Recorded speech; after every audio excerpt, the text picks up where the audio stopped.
رمسیس دوم جو کہ ملک مصر کا فرعون اور بادشاہ تھا، وہ موسیٰ اور ہارون اور عبرانیوں کے خدا سے بخوبی واقف تھا، مگر تکبر کی کم از کم دو وجوہات ضرور تھیں۔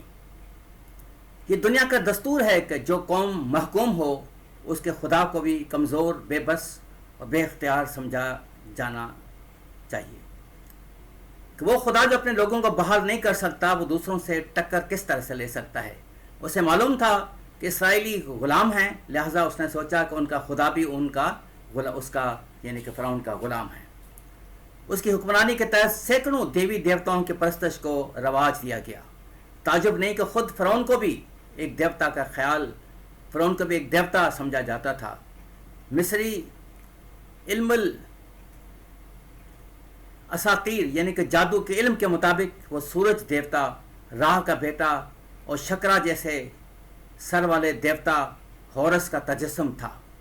ملک مصر میں اب فرعون کو خدائے قادر اور ابدی جیسے القاب سے مخاطب کیا جاتا تھا، اور اس کی ذات و شخصیت بھی دیگر دیوی دیوتاؤں کی طرح قابل پرستش سمجھی جاتی تھی۔ اس لیے اس نے نہایت غرور سے یہ بیان دیا کہ خداوند کون ہے؟ میں خداوند کو نہیں جانتا۔ اس کے بعد خدا نے اپنی قدوسیت و عظمت کے اظہار کے لیے فرمایا، میں اب کی بار اپنی سب بلائیں تیرے دل اور تیرے نوکروں اور تیری ریت پر نازل کروں گا، تاکہ تو جان لے کہ تمام دنیا میں میرے مانند کوئی نہیں ہے۔ اور میں نے تو ابھی ہاتھ بڑھا کر تجھے اور تیری ریت کو وبا سے مارا ہوتا اور تو زمین پر سے ہلاک ہو جاتا، پر میں نے تجھے فی الحقیقت اس لیے قائم رکھا ہے کہ اپنی قوت تجھے دکھاؤں، تاکہ میرا نام ساری دنیا میں مشہور ہو جائے۔ خروج 9 باب اس کی 13ویں آیت سے لے کر 16ویں آیت تک، اور حزقیل کی کتاب 36واں باب اس کی 23ویں آیت۔ اور پھر خدا نے خود کو فرعون مصر اور اس کے دیگر بے شمار دیوی دیوتاؤں پر ممتاز کرنے کے لیے ملک مصر پر 10 آفات بھیجی۔ جون سے اکتوبر تک 5 مہینوں کے لیے پہلی آفت خون کی آفت تھی۔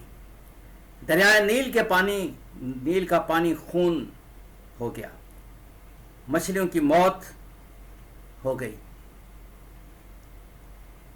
جنہیں مقدس سمجھ کر پرستش کی جاتی تھی۔ اس طرح نیل کے دیوتا ہاپی کو شکست ہوئی اور فرعون کے دل پر کچھ اثر نہ ہوا۔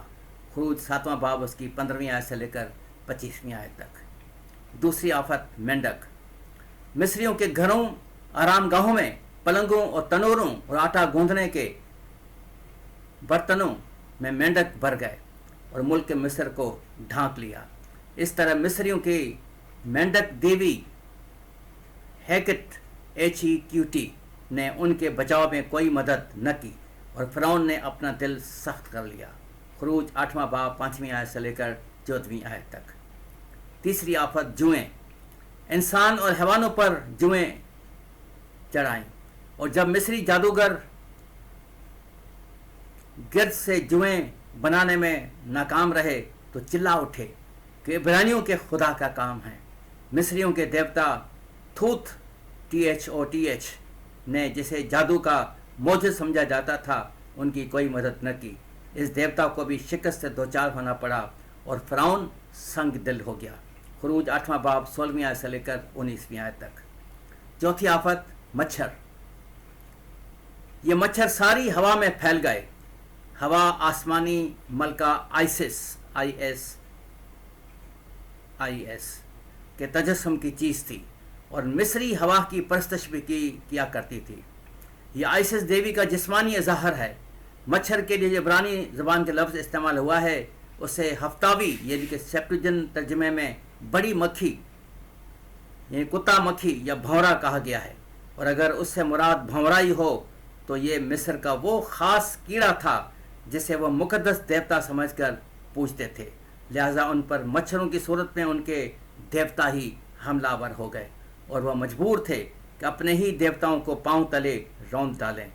اس آفت کے نازل ہونے سے دیوتا شیو SHU اور آسمانی ملکہ آئسس کو شکست سے دوچار ہونا پڑا، اور اب کی بار فرعون کی طبیعت میں کچھ رضامندی ظاہر ہوئی۔ خروج 8واں باب اس کی 20ویں آیت سے لے کر 32ویں آیت تک۔